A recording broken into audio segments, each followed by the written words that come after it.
Hello everyone, my name is Rahul Bodhankar and I am the director of Bodhankar Events LLP. Let us understand first who is a wedding planner, what is his role. So wedding planner is nothing but your paid relative. Now paid relative, this basically concept is copyrighted with Bodhankar Events LLP. So who is paid relative? The person who is actually working in your wedding as a relative and getting paid for the same. तो सबसे पहले आप ये जान लीजिए कि wedding planner ये किसी भी तरह का सर्विस प्रोवाइडर नहीं है, वो एक मैनेजर है, वो एक सेक्रेटरी है और वो एक असिस्टेंट है, वो पूरा वेडिंग आपको अच्छे तरीके से मैनेज करने के लिए। तो वेडिंग प्लानर के कुछ खास पहलू होते हैं, कुछ खास बेनिफिट्स होते हैं। There are certain benefits of hiring a wedding planner. सबसे पहला बेनिफिट होता है आपको मॉनिटरिंग बेनिफिट इसमें आपको मिलता है, जो आपको कहीं भी नहीं मिलेगा। जैसे कि फॉर एग्जांपल आपको एक डेकोरेशन का एक फ्रेम पसंद आया है और वो डेकोरेशन का फ्रेम आपको आपकी शादी में आपको लगाना है, उसको इंस्टॉल करना है, लेकिन उसका रेट आपको पता नहीं होता है बीइंग अ कॉमन मैन, और उसका कोई एमआरपी नहीं होती है, उसका कोई प्राइस टैग नहीं होता है। So the best part of hiring a wedding planner is he can save your cost. There are certain misconceptions कि वेडिंग प्लानर को बुलाने से हमारे खर्चे बढ़ते हैं, ऐसा नहीं है। In fact you can reduce the cost because we as an technical analyst in this field we know कि हर चीज़ का किस हिसाब से मार्केट में रेट है और उसका क्या ट्रेंड चल रहा है। दूसरा बेनिफिट आपका होता है कि शादी में आपको जो मैन पावर लगती है कोऑर्डिनेशन के लिए, ओवरऑल अराइवल डिपार्चर होने से वहाँ से लेके तो कार्ड डिस्ट्रीब्यूशन से लेके वेंडर कोऑर्डिनेशन से हर एक चीज़ में, सो दिस पर्टिकुलर कोऑर्डिनेशन के लिए जो मैन पावर होती है वो ट्रेंड मैन पावर आपको वेडिंग प्लानर से मिलेगी। अब आपके सामने सबसे बड़ा ये सवाल आएगा कि who is a authentic wedding planner. Authentic wedding planner को कैसे पहचाने?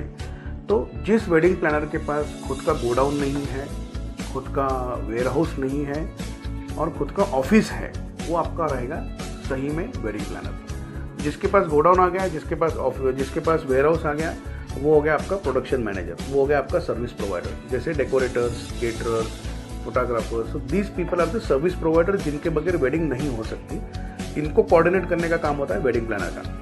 अगर हम लोग देखें, because you can see back some around 20-25 years before, then हम लोग ये सब responsibilities we use to give it to several people in our family members. Now because of this nuclear family concept और टाइम की सबसे बड़ी कमी है, so the wedding planner exist.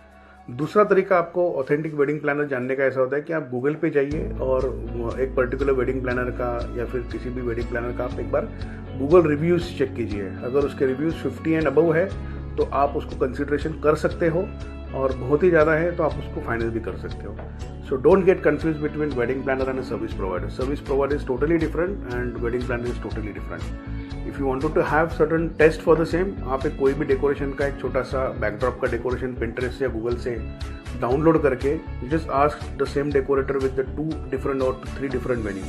आप एक वेन्यू ताज में बताइए, दूसरा वेन्यू कोई भी छोटे से बैंक्वेट हॉल में बताइए, आपको उसके रेट अलग अलग मिलेंगे, क्योंकि वो रेट डिपेंड होते हैं किसकी शादी है और उसका सोशल स्टेटस क्या है, उसका बजट क्या है, उसके हिसाब से। जबकि जब वेंडर्स हमारे साथ काम करेंगे, सर्विस प्रोवाइडर्स हमारे साथ काम करेंगे, तो वो हमारे लिए काम करेंगे, तो एक बेस रेट डिफाइन हो जाता है वहाँ पे। These are basically 2 benefits of hiring a wedding planner. For more benefits and for more tips of hiring a wedding planner, stay tuned to this channel. Thank you very much. Have a great day.